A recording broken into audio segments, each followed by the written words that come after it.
قال الله تعالى وتبارك في شان حبيبه مخبرا وآمرا إن الله وملائكته يصلون على النبي يا أيها الذين آمنوا صلوا عليه وسلموا تسليما الصلاة والسلام عليك يا سيدي يا رسول الله وعلى آلك وأصحابك يا سيدي يا رحمة للعالمين۔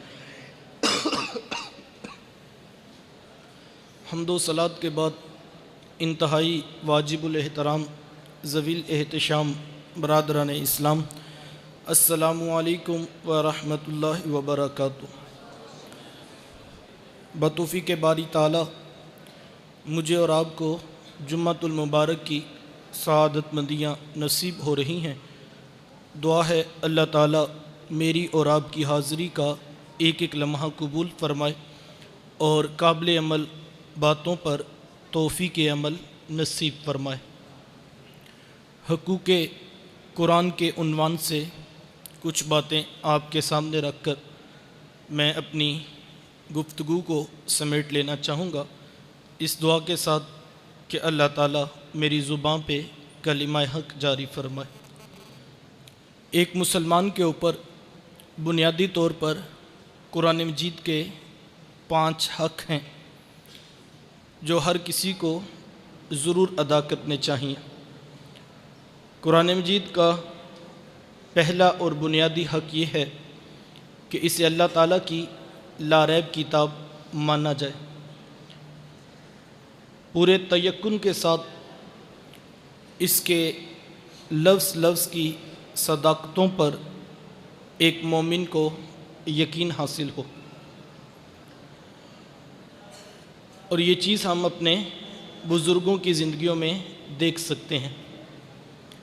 حضرت جنید بغدادی علیہ رحمہ ایک دن اپنے ایک مرید کو بلایا اور اسے ایک صندوق دیا اور کہا کہ بیٹا یہ صندوق لے جاؤ اور جا کر دریا دجلہ کے اندر پھینک آؤ، اور خیال کرنا بیٹا اسے کھول کر نہ دیکھنا کہ اس کے اندر کیا ہے۔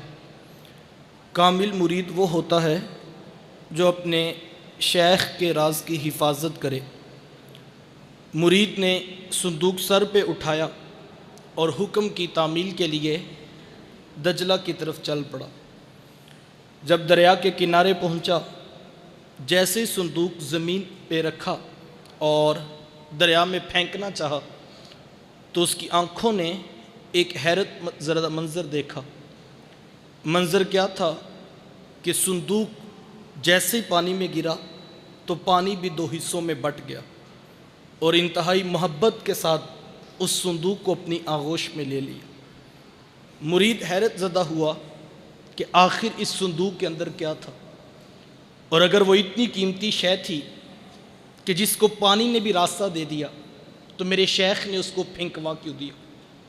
معمہ حیرت لیے حاضر خدمت ہوا، آ کر عرض کی حضرت مجھے بتایا جائے کہ آخر اس صندوق میں کیا تھا، اور اگر وہ اتنی قیمتی شے تھی کہ جس کے لیے پانی نے بھی راستہ چھوڑ دیا تو حضرت آپ نے اس کو پھینکوا کیوں دیا۔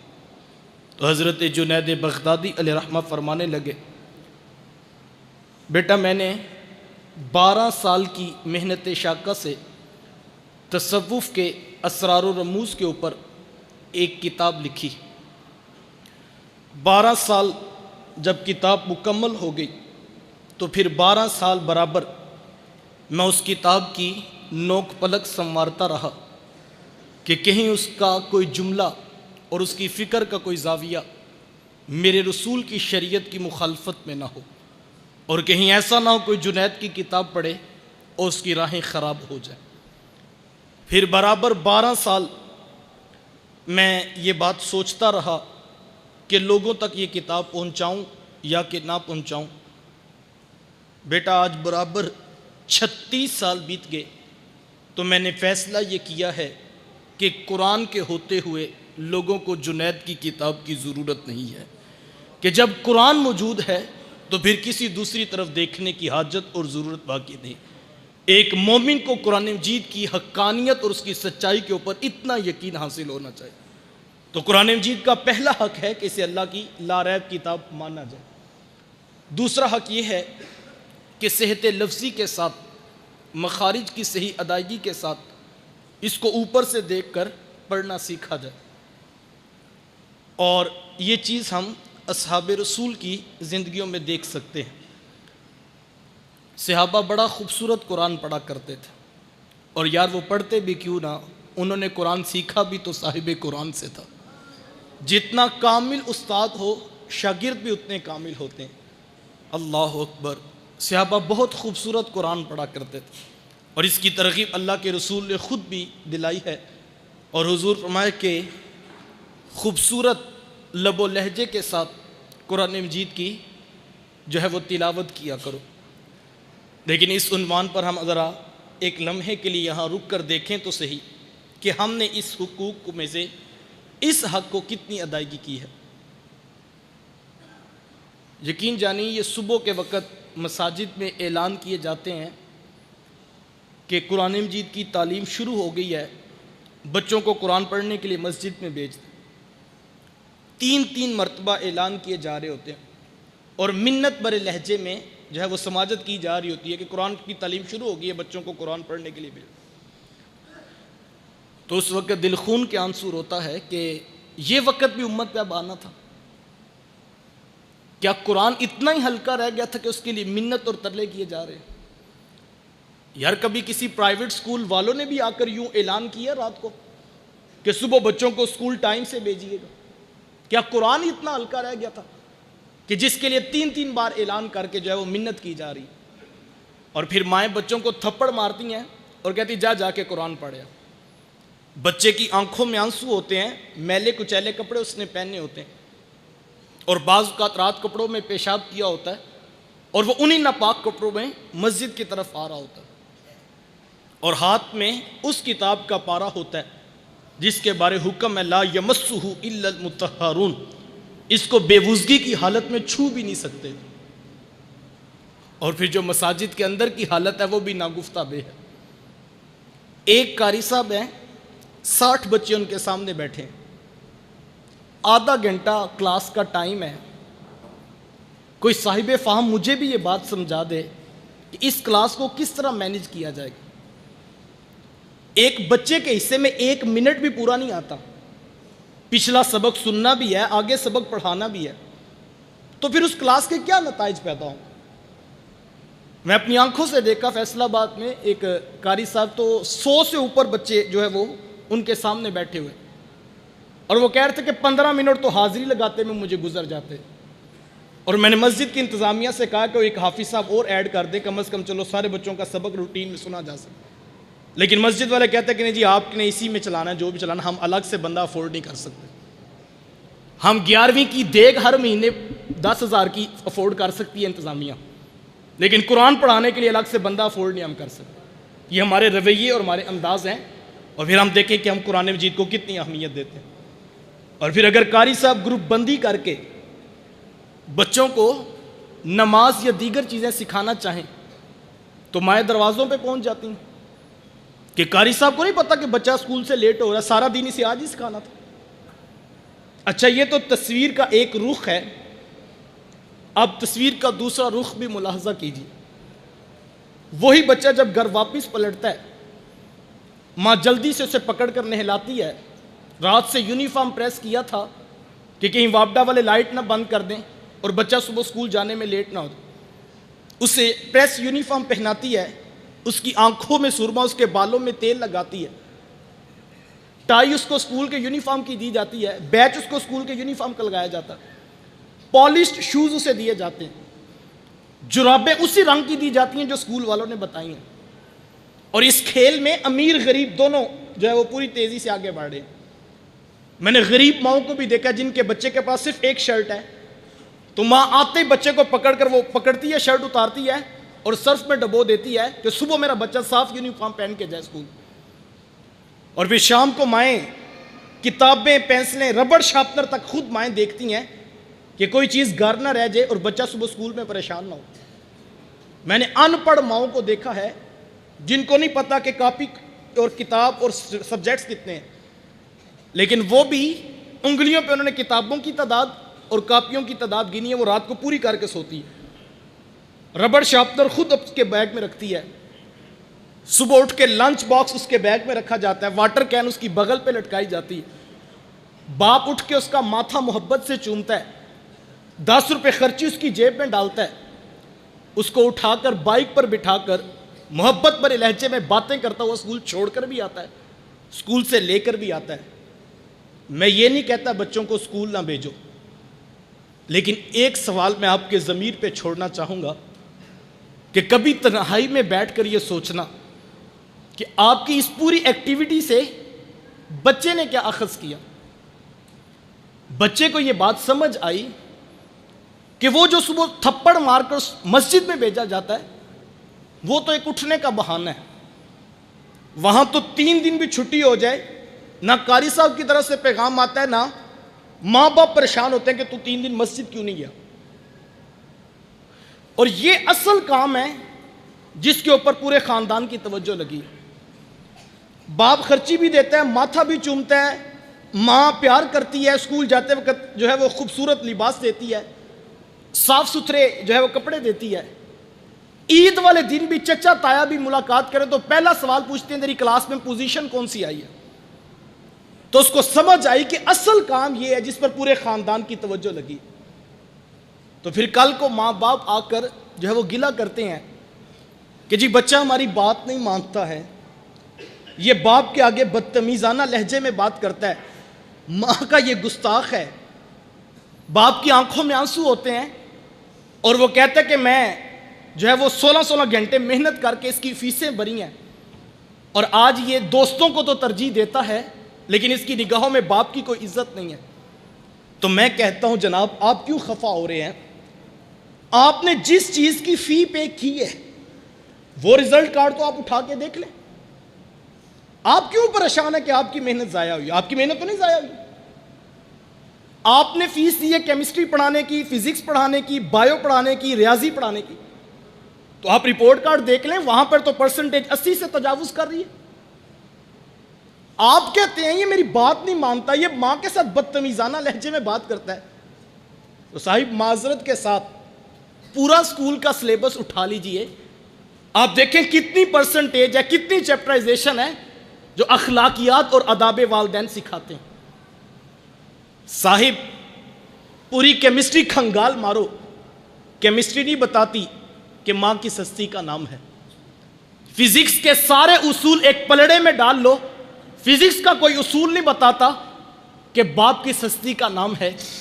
یہ سبق فزکس، کیمسٹری اور بایو نے نہیں پڑھانا تھا، یہ سبق یا تو رب کے قرآن نے پڑھانا تھا یا محمد کی میٹھی بولی نے سنانا تھا۔ لیکن ہم نے نہ بچوں کو قرآن پڑھایا نہ بچوں کو حدیث پڑھائی، اور نتیجہ وہ مانگ رہے جو قرآن اور حدیث سے پیدا ہونا تھا۔ وہ کیا کسی نے کہا تھا کہ تم نے خود ہی تو زمین میں انسانوں کے سر بوئے ہیں، تم نے خود ہی تو زمین میں انسانوں کے سر بوئے ہیں، اب فصل خون اگلتی ہے تو شکوہ کیسا۔ جو ان کی تربیت میں، جو ان کے نصاب میں رکھا تھا وہی رزلٹ آنا تھا۔ اور میں یہ بات کہتا ہوں کہ جس بچے کی تربیت میں 2 احادیث رسول رکھی گئی ہوں اور اسے یہ تحفہ گھٹی میں ملا ہو، جس نے اپنے باپ کے زبان سے سنا ہو رضا اللہ فی رضا الوالد و سخط اللہ فی سخط الوالد، میرے آقا ارشاد فرماتے ہیں کہ جس شخص کا باپ راضی ہے میں محمد اس کو ضمانت دیتا ہوں اس کا عرش کا رحمان بھی راضی ہے، اور جس کا باپ ناراض ہے اس کا عرش کا رحمان بھی ناراض ہے۔ کیا خیال ہے جس نے یہ لہجہ اور یہ درس ماں کی گھٹی میں اور باپ کی آغوش میں حاصل کیا ہو تو مجھے بتائیں کیا کبھی اسے اس کا لہجہ ماں باپ کے ساتھ آگے تلخ ہو سکتا ہے؟ چونکہ اس سے پتہ اگر یہاں آواز اور لہجہ اونچا ہوا تو عرش کا رحمان ناراض ہو جائے۔ تو یہ چیزیں قرآن اور حدیث سے وابستگی اختیار کرنے سے ہوں گی۔ تو دوسرا حق یہ ہے کہ اپنے بچوں کو قرآن مجید پڑھنا سکھایا جائے۔ قرآن مجید کا تیسرا حق یہ ہے کہ اس کے معنی اور مفاہیم، ترجمۃ القرآن سیکھنے کا مزاج پیدا کیا جائے۔ اور اس عنوان پر ہماری بہت ساری غفلت ہے۔ جو لوگ کچھ قرآن پڑھتے ہیں، یہ پیچھے بھی رمضان المبارک گزرا ہے، تو صبح کے وقت مسجد میں جاتے تو کچھ لوگ قرآن مجید پڑھتے ہوئے دکھائی دیتے، تو بڑی خوشی ہوتی کہ چلو شکر ہے الحمدللہ کہ اس پرفتن دور میں بھی اتنے لوگ قرآن مجید پڑھنے کا مزاج رکھتے ہیں۔ لیکن اس کے ساتھ ساتھ دل میں ایک کسک بھی اٹھتی کہ میں نے کسی کے ہاتھوں میں ترجمے والا قرآن نہیں دیکھا، کسی کو تفسیر قرآن کھول کے غور و فکر کرتے ہوئے نہیں پایا۔ ہماری گھڑی کے اوپر نظر ہے کہ کس وقت اقامت ہوگی، ہم اس سے پہلے اپنا پارہ مکمل کر لیں، اور پھر ہم بتا رہے ہوتے کہ میں نے اتنے قرآن اتنے رمضان میں جو ہے وہ اس بار ختم کیے۔ یہ بات یاد رکھیں، قرآن مجید صرف اوپر سے طوطے کی طرح پڑھنے کے لیے نازل نہیں کیا گیا، ہمیں اس کی مقصدیت اور اس کی روح کو سمجھنے کی ضرورت ہے۔ اور یہی وجہ ہے کہ بسا اوقات ہماری محافل میں قرآن مجید کی تلاوت کی جا رہی ہوتی ہے، اور قاری صاحب جو تلاوت کر رہے ہوتے ہیں وہ ان آیات پر مشتمل تلاوت کر رہے ہوتے ہیں جن میں عذاب الہی کا تذکرہ ہوتا ہے، اور وہ موقع ہوتا ہے کہ اس وقت استغفار پڑھا جائے۔ لیکن چونکہ ہمیں تو پتہ ہی نہیں ہوتا کہ پڑھنے والا کیا پڑھ رہا ہے اور کہنے والا کیا بتا رہا ہے، ہمیں صرف اتنا پتہ ہوتا ہے جب قاری صاحب رکیں گے ہم نے زور سے سبحان اللہ کہنا ہے، پھر نوٹ پھینکنے اور آ کر ویڈیو بنوانی، ہمیں پتہ ہی نہیں ہوتا کہ قرآن مجید کہہ کیا رہا ہے۔ بچے نے ایک مرتبہ قرآن مجید مکمل کر لیا تو ہم نے قاری صاحب کو بلا کر مٹھائی کا ڈبہ پیش کیا اور کہا جناب اب کل سے آپ نہ آئیے گا۔ ماشاءاللہ بچے نے روانگی کے ساتھ قرآن مجید مکمل کر لی۔ تو مجھے بتائیے، کیا یہ قرآن اس لیے نازل کیا گیا تھا کہ پوری امت اوپر سے دیکھ کر ایک مرتبہ اس کو ختم کر دے؟ کیا اس کے نزول کا مقصد یہ تھا؟ اس کو سمجھنے کا مزاج پیدا کیا جائے۔ اللہ اکبر! یقین جانیے اگر ہم قرآن سمجھ کر پڑھنا شروع کر دیں تو جانتے ہو پھر قرآن اپنے قاری کو کیا کچھ عطا کرتا ہے۔ حضرت عمر فاروق رضی اللہ تعالی عنہ کے پاس ایک فقیر اور ایک بکاری روزانہ آیا کرتا، اور آ کر حضرت عمر کا دروازہ کھٹکھٹاتا اور خیرات مانگتا۔ اس کی روٹین تھی، مانگنے والا تھا، کبھی کھانا مانگتا، کبھی پانی مانگتا، کبھی لباس مانگتا، کبھی کچھ مانگتا۔ حضرت عمر ہر بار اس کو خیرات بھی ڈالتے اور ساتھ میں اسے کہتے صاحب اللہ کا قرآن بھی پڑھا کرو۔ وہ روٹین میں آتا، یہی اس کی عادت تھی۔ ایک عرصہ گزر گیا کہ وہ شخص حضرت عمر کو نظر نہ آیا۔ ایک دن گلی سے گزرتے ہوئے حضرت عمر نے اسے دیکھ لیا، اس کا ہاتھ پکڑ کے روک لی۔ صاحب کیا بات ہے، اب کبھی تم خیرات مانگنے کے لیے نہیں آئے؟ تو اس نے جواب بڑا خوبصورت دیا۔ اس نے کہا عمر تم کہتے تھے نا قرآن پڑھا کرو، عمر میں نے قرآن پڑھ لیا ہے، اور قرآن نے عمر مجھے تیرے سے بے نیاز کر دیا، تیرے آگے سے اٹھا کے اس نے مجھے رب رحمان کی دہلیز پہ کھڑا کر دیا۔ ایک جملہ کہنا چاہوں گا، آج ہر شخص ایم پی اے، ایم این اے اور وزراء کے ساتھ تعلقات بنانے میں جو ہے وہ مگن ہے کہ میری معیشت کو استحکام مل جائے، میرا کاروبار سیٹ ہو جائے گا ان اونچے لوگوں سے تعلقات بنا کے۔ تو یار میں ایک جملہ کہتا ہوں، یہ آج کے کرپٹ حکمران اور وزراء اہمیت کیا رکھتے ہیں؟ اگر کوئی سچی نیت سے قرآن پڑھنا شروع کر دینا، وہ بکاری اور مانگت بھی ہونا، تو قرآن اسے عمر جیسے حکمران سے بھی بے نیاز کر دیتا ہے۔ اس نے کہا عمر اب مجھے تیری ضرورت تو ہی نا، اب میں قرآن پڑھتا ہوں، اور قرآن نے تیرے آگے سے اٹھا کے مجھے رب رحمان کی دہلیز پہ کھڑا کر دیا۔ ایک سجدہ جسے تو گراں سمجھتا ہے، ہزار سجدے سے دیتا ہے بندے کو نجات۔ یہ قرآن مجید کا اعجاز ہے۔ تیسرا حق یہ ہے کہ اس کو خوبصورت لب و لہجے کے ساتھ پڑھنا سیکھا جائے، اس کے معنی اور مفاہیم پر غور کیا جائے۔ قرآن مجید کا چوتھا حق یہ ہے کہ اس کے اوپر عمل کیا جائے، اور یہ بنیادی مقصد ہے قرآن مجید کا اور اسلام کا۔ یہ بات ذہن نشیں رہے کہ اسلام کا دیگر ادیان سے، مذاہب سے فرق یہ ہے کہ اسلام دین عمل ہے۔ اسلام زبانی جمع خرچ کا نام نہیں ہے، اسلام عملی طور پہ کچھ کر کے دکھانے کا نام ہے۔ اور اسلام عمل کا زور دیتا ہے۔ لیکن آج ہمارا المیہ یہ ہے کہ جہاں سے عمل کا پیغام ملنا تھا، آج وہیں سے ڈٹ کر مخالفت کی جا رہی۔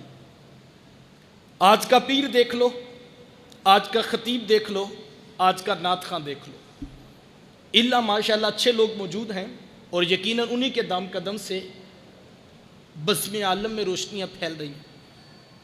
لیکن عمومی رویہ یہ بن گیا ہے کہ آج کا پیر کہتا ہے بس میرے ہاتھ پہ ہاتھ رکھو، میری بیعت کرو، جمعرات کا نذرانہ میرے دربار پہ پیش کیا کرو، تو باقی سب کچھ میں دیکھ لوں۔ میں نے اپنے کانوں سے ایک شخص کی زبان سے یہ لفظ سنے، کسی محفل میں کوئی بات چلی تو وہ کہنے لگا جی یہ کیا بات ہے، ہمارے حضرت نے کہا کہ جو میرے ٹبے پہ آ جائے گا وہ بھی بخشا گیا۔ اب ایک طرف قرآن اور حدیث کا مزاج رکھے اور ایک طرف یہ جملہ اور اس کی فکر رکھے۔ تو میں نے پھر کہا کہ صاحب ذرا آپ ٹبے کا سائز بڑا کر لیں اور ہم کوشش کر کے پوری قوم کو آپ کے ٹبے پہ پیش کر دیتے ہیں تاکہ سارا فلسفہ ختم ہو جائے، بس آپ کے ٹبے پہ حاضری دیتے جائے اور قوم بخشی جائے۔ یہ ببانگ دوہل باتیں کی جا رہی ہیں، یہ آج کا المیہ ہے۔ اور آج کے نعت خواں کی کیفیت کیا ہے کہ یہ آپ کے شہر فیصل آباد کی کہانی ہے کہ ایک نعت خواں نے سٹیج پہ کھڑے ہو کر ایک ایسا شعر پڑھا کہ بات کفر تک پہنچ رہی تھی۔ تو میرے استاذ المکرم شیخ الحدیث بھی وہاں پہ جلوہ فراز تھے اور آپ نے روک دیا، کہا صاحب کہ یہ نہ پڑھو، یہ تو بات کفر تک پہنچ رہی۔ اور آپ کا انداز بڑا خوبصورت ہوتا ہے، آپ فرمانے لگے کہ اگر میں بولتا ہوں تو لوگ ناراض ہوتے ہیں اور اگر میں چپ رہتا ہوں تو گنبد خضرا کا مکی ناراض ہوتا ہے۔ تو کہا میں نے فیصلہ یہ کیا، لوگ ناراض ہوتے ہیں تو لوگوں کی مرضی ہے، اللہ کا رسول تو ناراض نہیں ہونا چاہیے۔ اس سے روک دیا تو خیر اس نے معذرت کی اور اس نے کہا جناب میری اس طرف توجہ نہیں گئی، میں آئندہ یہ شعر نہیں پڑھوں۔ تو بڑی خوشی ہوئی کہ چلو کسی کو کوئی بات سمجھائی ہے تو اس نے یہ بات سمجھ لی ہے اور رجوع کیا ہے۔ لیکن ٹھیک 8 یا 10 دن کے بعد دوبارہ فیصل آباد کے اندر اسی نعت خواں کو بلایا گیا اور وہ دوبارہ سٹیج پہ کھڑا ہوا اور اس نے پھر وہی شعر پڑھا۔ اس کا مطلب کیا تھا کہ وہ اپنے عمل سے بتا رہا تھا عالم دین، شیخ الحدیث، مفتی شہر، وہ کون ہوتا ہے مجھے روکنے والا؟ مجھے جس شعر پہ داد زیادہ ملے گی، نوٹ زیادہ ملیں گے، میں وہی شعر پڑھوں گا۔ کسی کا ایمان بچتا ہے یا کوئی کفر کے اندھیروں میں جا کے گرتا ہے، اس کو اس سے کوئی غرض نہیں۔ اور ہماری انتظامیہ بعد میں بیٹھی تو ہم نے کیا کہا؟ ہم نے تجزیہ کیا، انالیسس کے بعد یہ نشان لگایا کہ ان حضرت کو اگلے سال نہیں بلانا، یہ دوران محفل سٹیج کے اوپر بول پڑے تھے اور سارے محفل کا ماحول اور سما خراب ہو گیا تھا، لہٰذا ان کو آئندہ نہیں بلانا۔ یہ ہمارے رویے اور ہمارے انداز ہے۔ چاہیے تو یہ تھا کہ جس نے علم اور اللہ کے رسول کے پیغام کی حفاظت کی تھی ہم اس کے سپورٹیو بن کے میدان میں اترتے، لیکن ہمارا یہ رویہ اور یہ انداز نہیں ہے۔ پیچھے رہ گیا تھا آج کا خطیب، تو یہ آپ کے شہر لاہور کی کہانی ہے۔ میں نے اپنے کانوں سے سنا کہ ایک شخص جو ہے وہ منہ کھول کے کہہ رہا تھا کہ عشق والے اور ہوتے ہیں اور عمل والے اور ہوتے ہیں، عمل والے تو بتھیرے مل جاتے ہیں، عشق والے کوئی کوئی ہوتے ہیں۔ آج یہ فلسفہ دیا جا رہا ہے ممبر و محراب سے کہ جو عشق والے ہیں انہیں تو عمل کی ضرورت نہیں نا، چونکہ وہ تو عشق والے ہیں، اور اگر وہ عمل کریں گے تو ان کا تو عشق کمزور پڑ جائے گا۔ یہ تاثر دیا جا رہا ہے۔ یہ بات یاد رکھے، میں یہ کہتا ہوں صاحب، انبیاء اور رسول کے بعد کائنات میں صحابہ سے بڑا نہ عشق کسی نے کیا ہے، صحابہ سے بڑا نہ عمل کسی نے کیا ہے۔ عشق والے ہی عمل والے ہوتے ہیں۔ میرا اور تیرا عشق کیا ہوگا صاحب؟ ان کا عشق اتنا کامل تھا کہ جنہوں نے محبوب کے وضو کا پانی بھی زمین پہ نہیں گرنے دیا۔ تو کیا خیال ہے جنہوں نے وضو کا پانی زمین پہ نہیں گرنے دیا انہوں نے محبوب کا پیغام زمین پہ گرنے دیا ہوگا؟ یار جنہوں نے وضو کا پانی نہیں زمین پہ گرنے دیا انہوں نے پیغام کی کتنی قدر کی ہوگی؟ اللہ اکبر۔ ان کا عشق یہ تھا کہ انہوں نے محبوب کے وضو کا پانی زمین پہ نہیں گرنے دیا۔ اور جانتے ہو ان کا عمل کیا تھا؟ ایک دن میرے حضور ممبر پہ جلوہ فراز ہوئے، ایک شخص حضور کے سامنے کھڑا تھا حضور ان سے مخاطب ہوئے اور حضور میں صاحب نیچے بیٹھ جاؤ. حضور نے تو سامنے والے شخص سے کہا تھا کہ نیچے بیٹھ جاؤ، لیکن ایک شخص گلی سے گزر رہا تھا کہ حضور کی آواز آئی نیچے بیٹھ جاؤ، وہ وہیں پہ بیٹھ گیا. یہ ہوتے ہیں عشق والے. اگر گلی میں بھی اللہ کے رسول کا پیغام آ جائے وہ عمل کر کے دکھا دیتے. ایک شخص کا ایک پاؤں مسجد کے اندر تھا، ایک پاؤں مسجد کے باہر تھا. حضور کی آواز آئی نیچے بیٹھ جاؤ، وہ وہیں پہ بیٹھ گئے. عشق والے ہی عمل والے ہوا کرتے ہیں. تو لہٰذا عمل کا پیغام میرے استاذ مکرم فرمایا کرتے ہیں. آپ فرماتے ہیں کہ بیٹا میں نے جو ہے وہ 50 سال ہو گئے، درس قرآن بھی دیا، درس احادیث بھی دیے، میں نے محدثین کی آراء بھی پڑھی، میں نے مفسرین کے اقوال بھی پڑھے، میں نے جو ہے وہ درس نظامی کی کتب بھی دیکھی. بیٹا مجھے تو نہ کوئی قرآن کی آیت ملی ہے، نہ کوئی حدیث رسول کا مفہوم ملا ہے کہ جس کے اندر یہ لکھا ہو کہ تم زندگیاں اپنی مرضی کی گزار کے آ جانا، میں تم سب کو معاف کر دوں گا.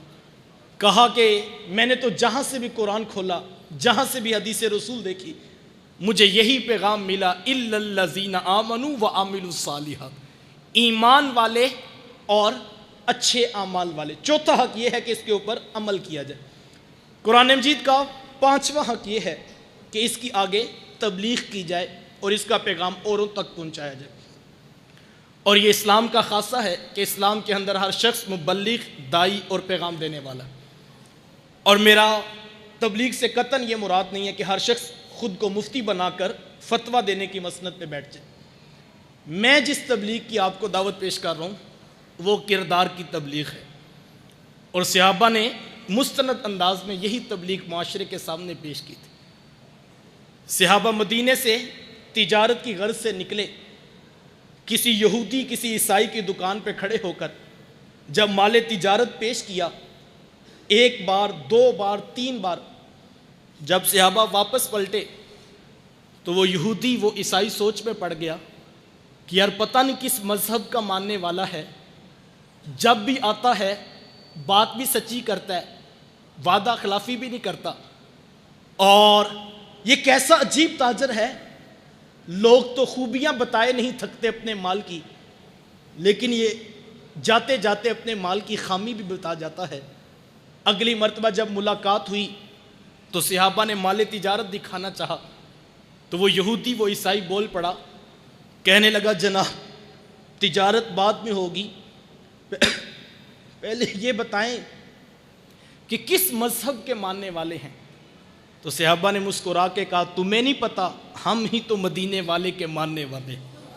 تو اس نے کہا جناب پھر تجارت بعد میں ہوگی، پہلے ہاتھ پکڑے نا ہمیں بھی اس رسول کی دہلیز پہ کھڑا کر دے کہ جن کے امتی اتنے خوبصورت ہیں کہ ان کی زبان پہ بھی سچائی کا نغمہ بول رہا ہے، تو یقیناً وہ دین بھی خوبصورت ہوگا. یہ کل کی کہانی ہے. ایک شخص کہتا ہے میں انگلینڈ کے اندر ایک مخصوص بس سے جو ہے وہ اسلامک سینٹر جایا کرتا اور وہاں امامت اور خطابت کے فرائض منصبی میں انجام دیا کرتا. تو کہتے ایک دن میں نے ٹکٹ خریدی تو مجھے جو بقایا اس نے دیا تو وہ کچھ زائد پیسے تھے. میں سمجھا شاید مجھے غلطی لگی ہے تو میں نے دوبارہ گنا تو وہ واقعی زیادہ تھے پیسے. تو میں نے اپنے پیسے رکھ کر بقایا اس کنڈکٹر کو دیے اور میں نے کہا جناب شاید کہ آپ کو غلطی لگی ہے، میرا بقایا اتنا نہیں بلکہ اتنا بنتا ہے. تو وہ شخص کہنے لگا کہ میں نے قصداً اور جان بوجھ کر تمہیں زائد پیسے دیے تھے. وہ کہنے لگا کہ تم نے قصداً اور جان بوجھ کر مجھے پیسے کیوں دیے؟ تو وہ کنڈکٹر کہنے لگا کہ میں غیر مسلم ہوں اور تم مسلمان ہو، میں روزانہ تمہیں یہاں اتارتا ہوں اور میرے علم کے مطابق تم یہاں کے سربراہ ہو اور تم یہاں پر اسلام کی تبلیغ کرتے، تو میرا خیال تھا کہ کبھی وقت نکال کر آؤں گا اور تم سے تمہارے اسلام کی معلومات لوں گا، لیکن مصروفیات کی وجہ سے میری ملاقات اس عنوان سے نہ ہو سکی. تو آج میرے دل میں خیال آیا کہ اسلام کیا دیکھنا ہے، اسلام والا دیکھ لیتا ہوں. اگر اسلام والا ٹھیک ہوگا تو اس کا اسلام بھی ٹھیک ہوگا. تو جناب آپ کو مبارک ہو، اسلام والا بھی ٹھیک نکلا ہے اور اسلام بھی ٹھیک نکلا ہے. تو ہاتھ پکڑیے نا مجھے بھی اس رسول کی سونی دہلیز پہ کھڑا کر دے کہ 1400 سال کے بعد بھی جس رسول کا امتی دھوکہ نہیں دیتا ہے تو اس رسول کا پیغام کتنا پختہ ہوگا۔ کاش کہ ہم اس مزاج پہ آ جائیں تو دین خود بخود پھیلنے کا مزاج رکھتا ہے۔ آئیں اپنے کردار کی تبلیغ سے امت کو جو ہے وہ خوشیاں دیجئے، امت کو بھلائی کا پیغام سنائیے، اپنا کردار مؤثر کر لیں۔ صرف باتوں کے ساتھ اسلام نہیں پھیلے گا صاحبو۔ ہم میں سے ہر شخص چاہتا ہے کہ یہ لوگ ٹھیک ہو جائیں تو پھر معاشرہ ٹھیک ہو جائے، نہیں میں ٹھیک ہو جاؤں گا تو معاشرہ خود بخود ٹھیک ہونا شروع ہو جائے گا۔ اور میں تمہیں کہتا ہوں، تم تاجر ہو، تم دکان پہ بیٹھتے ہو، تم کلرک ہو، تم آفس میں بیٹھتے ہو، تم جہاں کہیں بھی بیٹھتے ہو، اپنی دکان کا، اپنے کردار کا معیار اتنا پختہ اور اتنا سچا بنا لو کہ کوئی شخص تمہاری دکان پہ کھڑا ہو، سامنے اس کو تمہارے رسول کا نام لکھا ہوا نظر آ جائے تو وہ آنکھیں بند کر کے اعتماد کر لے کہ یہ جس پیغمبر کا نام لکھا ہے اس کے امتی سچ بولا کرتے ہیں، یہ پیغمبر کا نام لکھا ہے تو ان کے ماننے والے تو جھوٹ اور وعدہ خلافی نہیں کیا کرتے ہیں۔ آئیں صاحبو، اس پیغام کو لے کر ہم اپنے مزاج کے اندر تبلیغ کا حق ادا کریں اور اپنا کردار خوبصورت کر دیں۔ اللہ کی بارگاہ میں دعا ہے اللہ تعالیٰ مجھے آپ کو توفیق عمل عطا فرمائے۔ وآخر دعوایا ان الحمدللہ۔